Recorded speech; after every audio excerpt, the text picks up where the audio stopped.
meus seguidores do YouTube e Telegram.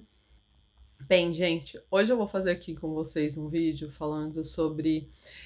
as relações masoquistas e sádicas,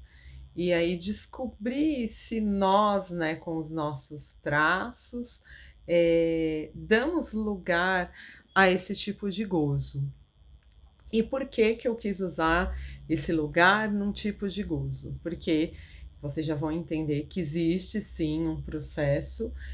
de gozo mesmo de estar num lugar, às vezes, masoquista, e a gente vai entender como que se estrutura esse masoquismo, que é diferente, por exemplo, mas em algumas questões vai ser bem idêntico à própria estruturação do traço masoquista, mas vai ser próximo, não igual, idêntico, né, bem próximo, mas o detalhe aqui é que todos os traços pode conter em si esse masoquismo que eu vou estar falando aqui, que na verdade faz aquele par, perfeito, né, aquele par complementar com o sadismo, e vocês já vão entender exatamente o porquê. Bem, primeiro, para começar, quando a gente vai falar de sadismo, né, masoquismo e sadismo, a gente tem que relembrar aquele texto do Freud, que a economia, né, psíquica do masoquismo, ou seria, né, o problema econômico do masoquismo, e como isso, né, como esse problema econômico do masoquismo, ele se instala aí independente dos traços, mas esse apanhado, né, teórico do Freud, trouxe uma certa clarificação também nos escritos do Reich, também nos escritos do Lowenck. A gente está trazendo aqui nessa linguagem, né, quando a gente classifica, por exemplo, os traços tanto masoquista, né, em uma determinada posição, mas também, ó, presta atenção, às vezes até aquele vitimista do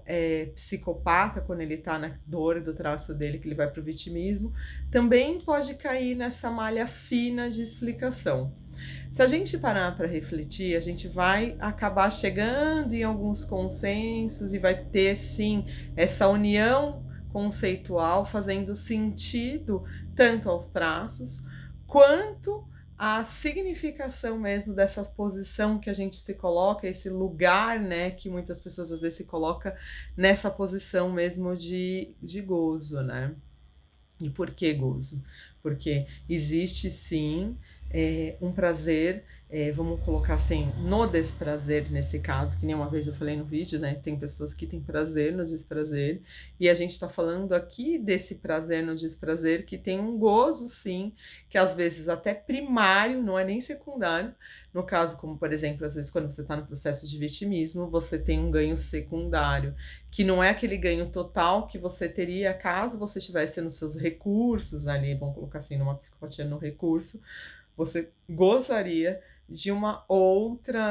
outras significações. E nesse caso aqui, como eu tenho um masoquismo aqui, vamos colocar assim, um masoquismo primário, por quê? Porque ele vem lá daquela constituição, né, do desenvolvimento, que vai bater ali com as fases freudianas, né, que eu passei ali, às vezes, por uma fase oral, e de repente aqui eu estou entrando na fase anal, e nesse momento aqui de desenvolvimento do meu psiquismo na fase anal, que coincide também com o desfraude lá do masoquismo de traço, e que está aqui na fase anal,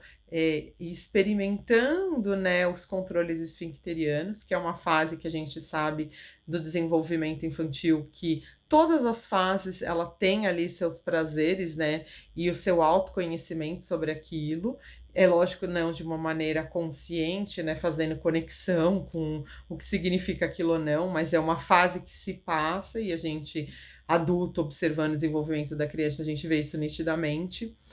E aqui tem um grande mistério, né, que o próprio Freud fala, né, que a economia, né, psíquica do masoquista, né, vamos colocar assim, esse problema econômico do masoquista, é justamente um mistério, né, o porquê que ele deslocou, por exemplo, a pulsão que estaria energética libidinal por uma fase eros, né, para o movimento que seria realmente, né, além do princípio do prazer, e aqui ocorreu um desvio, né, ocorreu uma fixação desse psiquismo nessa fase, tanto que a gente chama, né, sádico anal, na fase anal, que fez com que esse psiquismo ficasse ali de alguma maneira intrucado naquela questão, que às vezes a gente até sente assim quando o paciente traz um conteúdo muito masoquista, traz um conteúdo um tanto quanto às vezes até sádico, que a gente sente até como se fosse uma criança meio que birrenta, uma criança meio que tipo fazendo travessura, sabe, assim, meio Halloween, doces ou travessuras, travessura. Então, essa criança aqui, que está aqui nesse desenvolvimento, às vezes você pode se colocar nesse lugar, a sua criança, para quem gosta de falar de criança ferida, né? A sua criança, de alguma maneira, que passou por essa fase e sentiu essa libido indo para um lugarzinho ali de um desprazer. Só que, como naquele momento, né, do desenvolvimento da fase anal é o momento de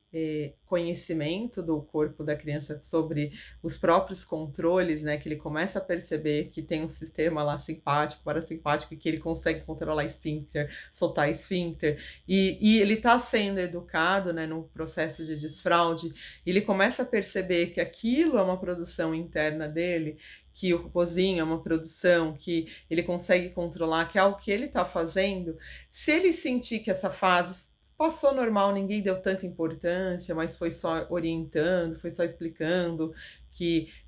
tem que dar descarga, que tem que se limpar bonitinho. Foi só um processo educacional comum, seguindo realmente um fluxo mais positivo, ela não, talvez ela pode sim se fixar, mas em algum momento em algum desses momentos, seja na escola, seja com a babá, ou seja com quem está cuidando, ou seja com vó, pai, mãe, quem fez função, instituição, não importa. Se alguém, de alguma maneira, nessa fase deu uma alfinetada a mais e aquilo doeu na criança, vamos colocar assim, inconsciente ou conscientemente, e ela começou a fazer umas neuroassociações, fedor, produção não legal, algo ali alfinetou o ego dessa criança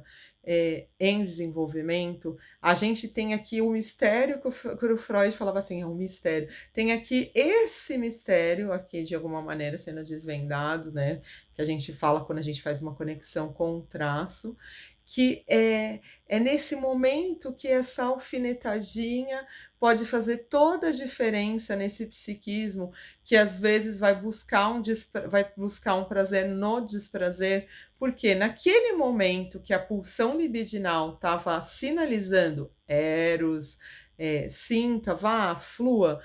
naquele sentido no processo natural, e teve ali, né, vamos colocar um breque ou uma alfinetada justamente nesse eguinho em desenvolvimento, esse ego ele tende ao quê? A ficar fixado nessa fase. E aí é onde a gente vê todas as questões retentivas anais, a gente começa a perceber todo esse movimento que está voltado para essa questão do controle esfincteriano. Você vê que a produção que a pessoa faz, às vezes, é uma produção que ela é muito entérica, no sentido de que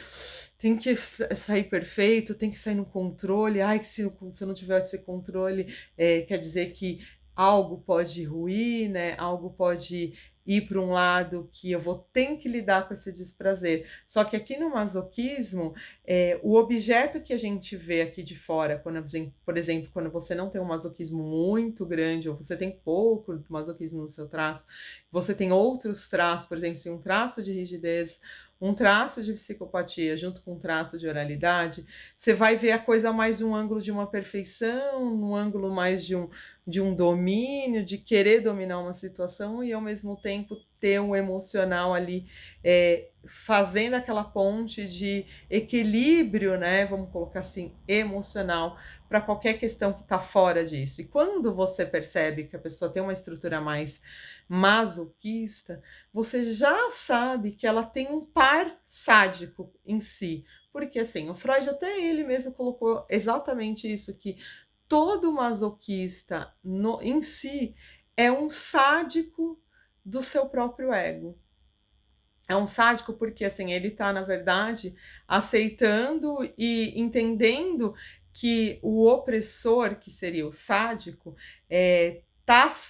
tá certo em botar ele naquela situação, tá certo em botar ele naquele cabresto, tá certo em botar ele naquele esquema masoquístico e que ali ele tem um ganho. Nesse caso, não é um ganho secundário, como, por exemplo, numa posição de vitimismo de um psicopata de traço, que ele às vezes coloca conscientemente, racionalmente, pensando metricamente numa posição de vitimismo, vai, às vezes inconsciente, quando a pessoa é muito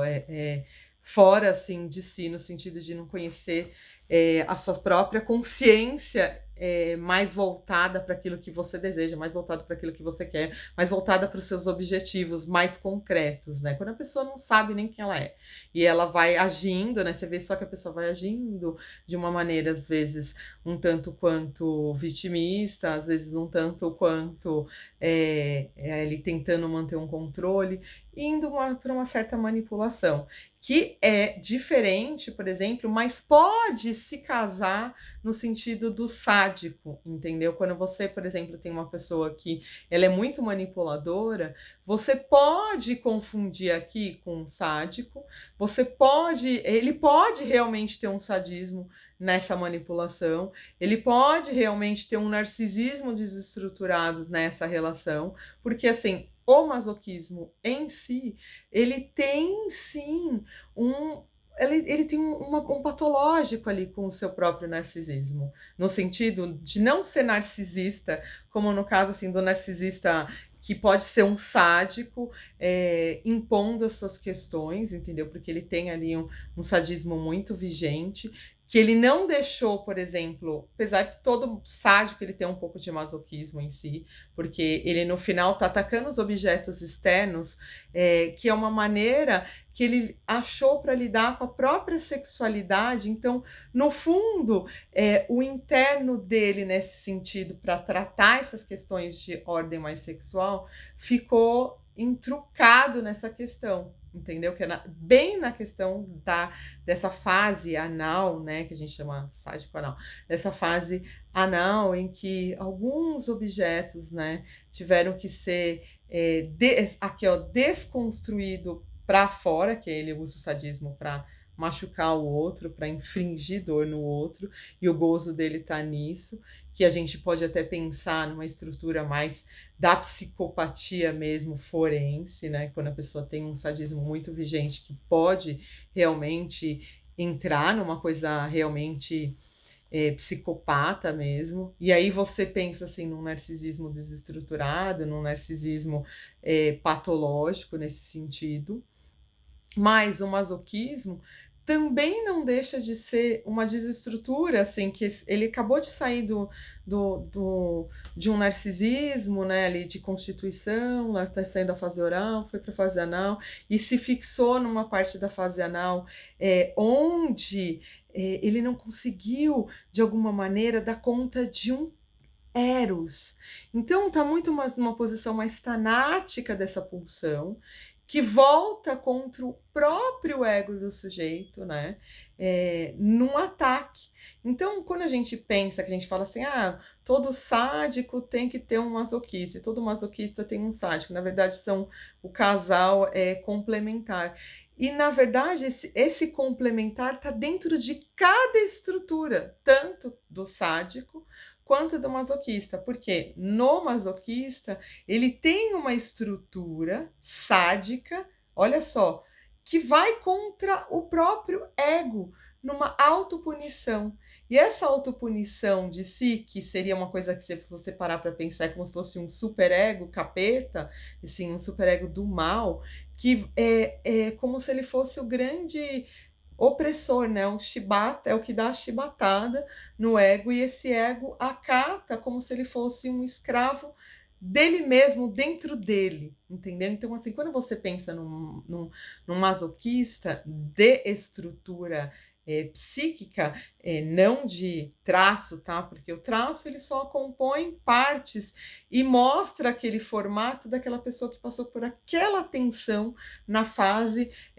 anal e do desfraude, né? Onde a criança estava aprendendo a controlar os esfíncteres. Nesse caso, pode casar com isso também, principalmente porque isso era um mistério para Freud. Ai, como que o masoquismo se instalou na cabeça desse cara e esse cara ficou numa pulsão de morte e ao invés da fase anal passar por uma fase mais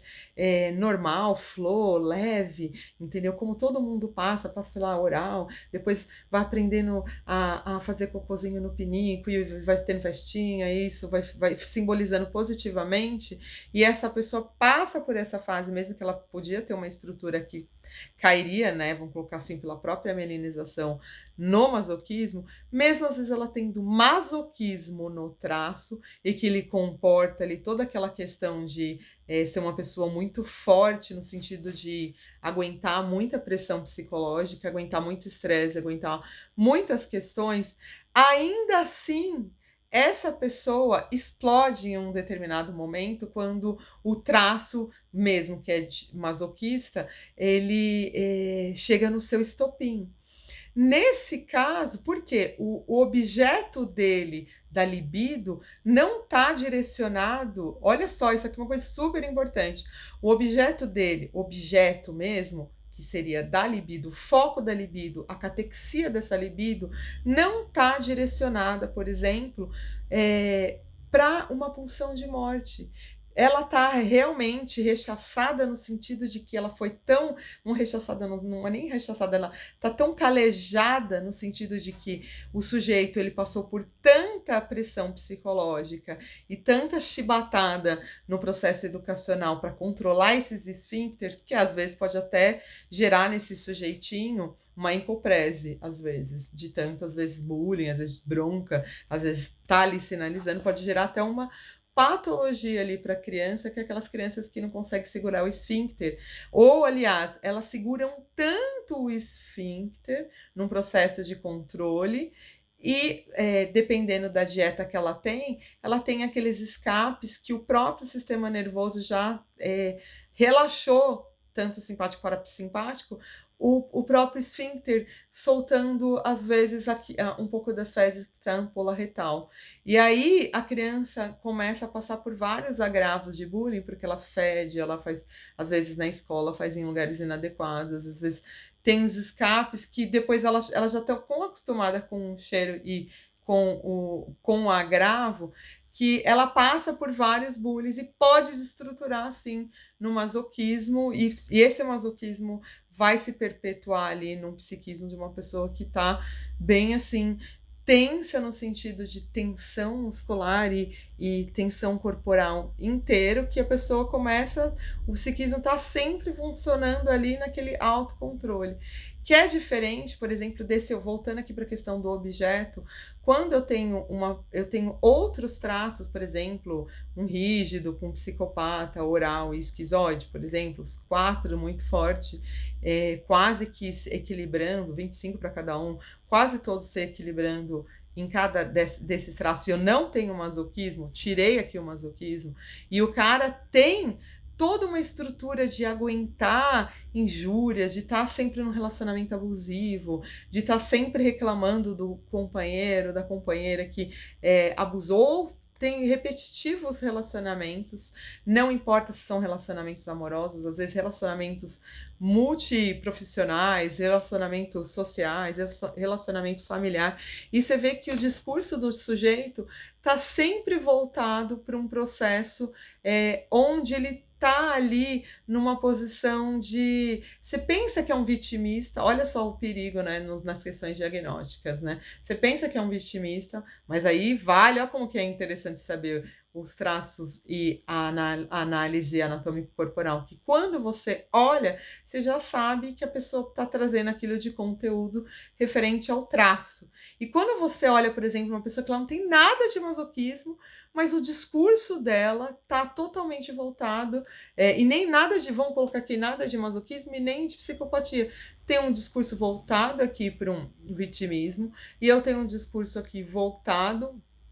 para uma questão onde você vê que a pessoa ela passa por várias injúrias e por vários desgastes em situações super delicadas, de às vezes até de violência psicológica, violência física, e ela tá e mesmo assim ainda você percebe que a pessoa está numa posição de gozo. E aí você fala assim, ai, deixa eu caçar o traço masoquista aqui. Você acha, você procure quase nada. Você pode achar assim 2, 3% da pessoa em uma parte ou outra do corpo, mas o resto não se confirma na análise anatômico corporal, mas no discurso você escuta. Então aí você faz aqui um retorno aos textos do Freud, né? E aí faz uma reflexão sobre realmente o problema econômico do masoquismo, e você começa a fazer uma escuta mais refinada dessa fase que seria a fase anal, e aí você começa a ver um sadismo ali que faz uma ponte, e às vezes esse sadismo foi tão castrado no sentido, né, de quando você está dissolvendo o complexo de Édipo, que essa pessoa, ao invés de entrar, por exemplo, no processo de castração simbólica de uma maneira muito mais flow, uma maneira muito mais leve, uma maneira muito mais fluídica, o que acontece? Ela entra no complexo de Édipo já, né, castrando a própria manutenção da libido no Eros. E essa manutenção da libido no Eros, ela tende a ir não pensa naquela questão nirvânica, né? Além do princípio do prazer, quando a gente vai pensar na questão nirvânica. Aí, quando as pessoas vai para a questão nirvânica, a gente sabe que eles estão sublimando punção tanática a ponto de isso transformar numa libido de, vamos colocar assim, de um, sei lá, se a gente pensar numa coisa mais Kierkegaardian, para uma coisa mais metafísica, religiosa. Mas nesse caso aqui, não. Nesse caso, eu tenho um sujeito que ele está muito mais fixado numa fase anal, né? E ele tem aqui um sadismo anal vigente que faz frente a todos os traços dele, porque nessa fase de desenvolvimento aqui freudiano, né? Vamos colocar assim, fase oral, na fase anal, ocorreu uma fixação. E seja aqui o mistério, seja ela por origem, vamos colocar aqui, de realmente ter alguma interferência no processo educacional, ou para uma senso-percepção daquele prazer que a criança tinha de, por exemplo, defecar, né? Que defecar, né, na fase anal, ela é sentida como uma coisa muito gostosa. E realmente, né? Fazer xixi, cocô em momentos que você tá realmente com vontade é um alívio. E chega a ser um prazer, porque é um alívio. E nessa fase que a criança está em desenvolvimento, é um prazer ainda maior, porque a criança sente que além dela estar se aliviando de estar fazendo, de defecando, fazendo xixi, essas coisas, ela, ao mesmo tempo, sabe que aquela produção é uma produção dela, e que a gente sabe que na psicanálise essas produções são produções internas que têm um significado, que para a criança é um tesouro. E se aquilo, de alguma maneira, foi encarado como uma coisa muito suja, muito fétida, muito absurda, muito coliformica, muito mais da negatividade, a tendência dela é se fixar mais na negatividade. E é por isso que você vê aqui, ó, pessoas do traço mais masoquista, realmente tendo uma visão mais negativa da vida e tendo mais dificuldade de se conectar com outras pessoas, no sentido de confiar em outras pessoas. É diferente da insegurança do rígido, tá? Que o rígido tem uma insegurança que é intrínseca à sua sexualidade, porque o complexo de Édipo do rígido, por exemplo, que quando não passa por uma estruturação legal,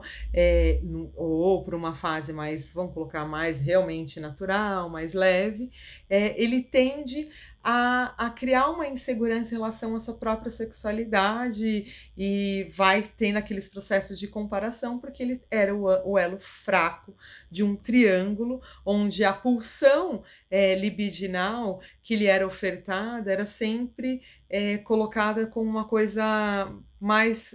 branda e não dando lugar, às vezes, de castração e simbolização para esse lugar, para que a pessoa se fortalecesse, que isso é o correto. No caso do masoquismo, quando a criança está nesse processo de desenvolvimento da fase anal, sádica, e que esse eguinho aqui tá ali capengando, como todos os egos, capengando para se desenvolver, né, para entender como o mundo funciona. E aqui teve algum tipo de intervenção negativa, ou o ambiente, né, negativíssimo do lado desse sujeitinho que está se desenvolvendo, ou ele, né, na verdade, tem toda aquela questão, às vezes, de processos de identificação interna, que passa por inveja, passa por uma série de coisas, e que tá nessa fase, às vezes, nascimento, um trauminha que aconteceu aqui nesse desenvolvimento, pode gerar um sujeito que ele vai se fixar muito mais, às vezes, por exemplo, se nasce o irmão com 3 anos de idade, a criança está ali num processo de desfraude, nasce o irmão, aquilo se torna tão traumático que aquele fato de ter nascido um irmãozinho, por exemplo, ou ter acontecido algum tipo de evento nessa fase que não deixou ser flow, não deixou ser leve, não deixou ser fluídico para o desenvolvimento daquele serzinho, pode fazer com que essa estrutura que vai para uma coisa mais sádica, né, se fixa, porque já tem um sadismo, né, o cara já tá ali no processo de desenvolvimento que passa pela fase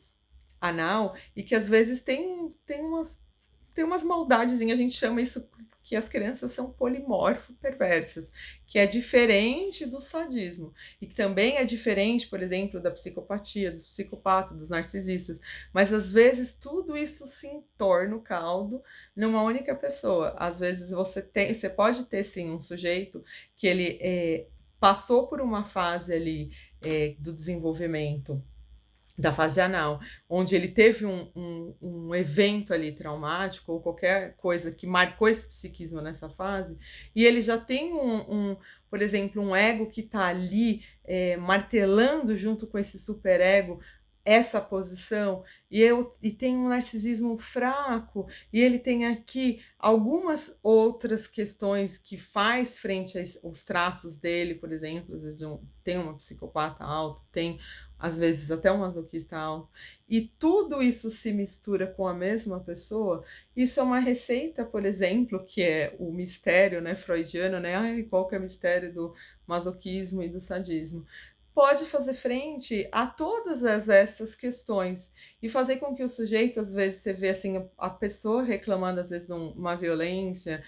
mas a pessoa, você vai e trata a pessoa, mas ela sempre se coloca num processo de repetição. Daí você pensa assim numa estrutura mais da perversão, né? Se o cara tá dentro realmente de um processo de perversão, se ele tá dentro realmente desse processo que é mais realmente dessa economia psíquica, né, desse problema, né, econômico do masoquismo, que não foi bem ali assistido naquele momento e a pessoa foi se estruturando naquilo, e que se pode se juntar realmente com os traços que faz frente a isso, como realmente o traço masoquista, mas pode se juntar, por exemplo, a um traço rígido, que às vezes se coloca numa posição, às vezes, de competição, junto com, por exemplo, com um psicopata que vai negociar e quando não negocia entra num vitimismo. E aí quando você escuta tudo isso vindo de uma pessoa, por exemplo, que está falando assim, ai, eu tô com... reclama de um sádico, né? Mas, na verdade, assim, isso é muito comum você ver assim, em casais. A pessoa reclama do sádico, ai, mas ele fez isso, aquilo, e só que a pessoa tá aqui, ó, e ela tá 40 anos, 50 anos casado com essa pessoa, e aí quando você bota a pessoa em xeque, assim, tipo, mas se você não aguenta mais, o que te prende ali? Ai, não, uma casa, são as coisas, o papagaio, o cachorro, a árvore. Você vê assim, as pessoas acabam dando nomes para coisas, por exemplo, externas, que justificam, às vezes, até por questões econômicas, que justifica ainda a pessoa, às vezes, permanecer num relacionamento que a gente pensa que é abusivo, porque a gente está aqui do lado de fora e fala assim, que a gente, por exemplo, em alguma situação a gente não aguentaria, mas aquela pessoa, quando você tira essa pessoa, por exemplo, dessa economia psíquica, né, vamos colocar assim, desse problema econômico do masoquismo, a pessoa fica sem chão. Porque aquela pessoa sádica, quando perde o masoquista, que ele já estava habituado a transferir energeticamente, vamos colocar assim, libidinalmente, a sua pulsão erótica para aquele objeto do qual ele sabe que ele estava infligindo um sofrimento, e você tira isso, esse cara aqui, o sádico, sofre, e o masoquista, de alguma maneira, ele também sofre, além dele sofrer os abusos, mas quando ele vem para reclamar, assim, quando a coisa passou do limite, é porque já passou do limite de suportabilidade dele frente ao seu próprio masoquismo, que é um primeiro momento que a gente fala assim, nossa, é o primeiro momento que a pessoa deixou de brigar com o ego, aliás, que o superego dele deixou de brigar com o ego dele, e ele, por algum motivo, está deixando com que esse ego respire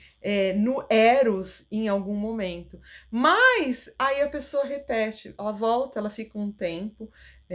sei lá, vai para abrigo, sai de cena, se separa, e logo em seguida ou ela volta a ter relacionamentos muito próximos disso, ou ela acaba voltando pro agressor que ela trouxe, né, pra gente, ou pra agressora, que trouxe pra gente que estava ali numa posição totalmente desfavorável, ela volta para aquilo, porque no final existe um gozo, e aqui não é um gozo secundário, como por exemplo na psicopatia, quando você está ali no vitimismo, às vezes proposital, às vezes situacional, que às vezes a pessoa cai numa situação tão desfavorável que ela não conseguiu se levantar, não conseguiu ter outras oportunidades na vida, e ela se coloca naquela posição como defesa, né, que é diferente, né, aí tem um ganho secundário na defesa, porque vai ter um ganho, seja ele de atenção, seja ele financeiro, seja ele qual for o motivo, no caso da psicopatia. No caso do masoquismo estrutural com sadismo, que vem ali desde dessas constituições freudianas mesmo, da fase anal, que se fixou ali um sadismo e que ou um masoquismo, que quando eu falo sadismo e masoquismo, para mim assim são irmãos, porque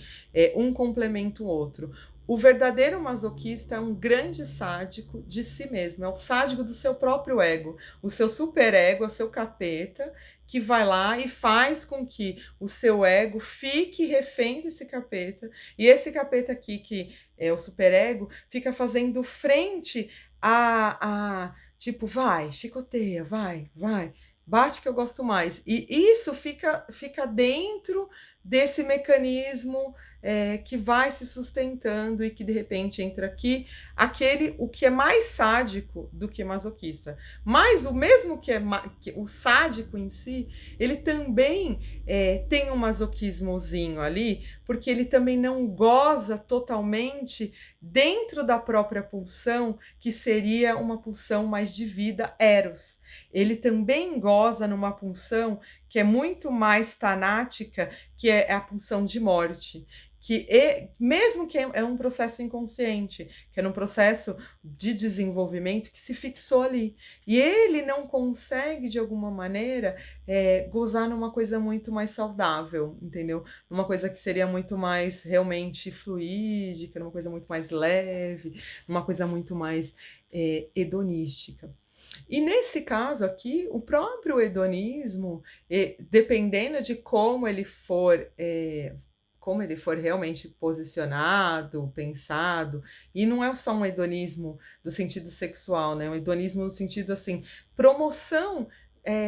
de saúde mesmo, promoção de prazeres para a vida dessa pessoa, porque o hedonismo, na verdade, é uma filosofia do prazer. quanto mais a gente conseguir colocar essa pessoa em contato conscientemente para trabalhar aí depois questões do inconsciente, para tirar essas crenças que esse inconsciente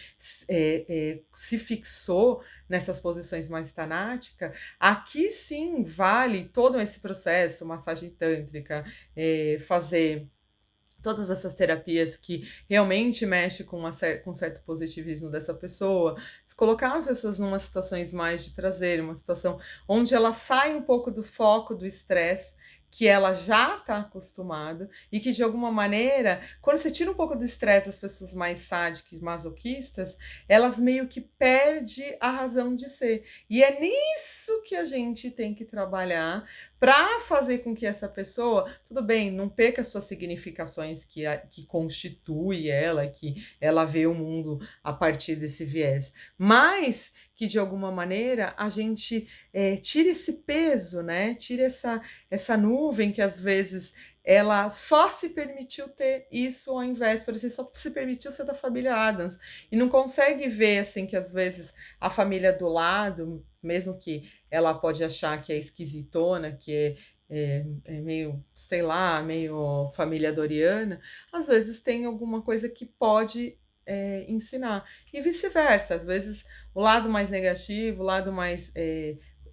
de controle esfincteriano, às vezes você ser mais mesmo retentivo anal. Você também tem um lado positivo, que são aquelas pessoas que realmente gostam da coisa, se tiver uma rigidez com essa estrutura, gosta da coisa que vai para a perfeição, a ponto da pessoa sacrificar energias vitais. E isso é uma das coisas que a gente realmente tem que ficar atento, observar, para conseguir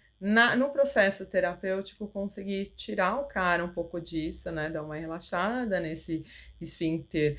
psíquico primeiro, para que esses esfíncteres, né, que ele colocou ali como tensão corporal,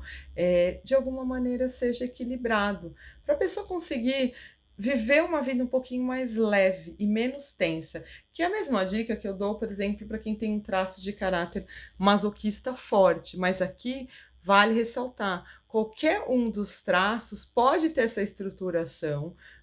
vamos colocar aqui do ego, né, que se fixou nessa fase anal e criou-se aqui um sadismo e masoquismo, né? Eles dois andam casados, no sentido de que às vezes você pode ter essa pulsão muito mais externalizada, no sentido de que eu projetei aqui a minha sexualidade mais para fora, a minha agressividade, e eu vou estar numa posição muito mais sádica, né? Um meio que de controlador, né? Dominatrix. E o cara que internalizou muito e se culpa muito, se coloca numa posição de culpa, ai, não posso gozar, ai, não posso fazer,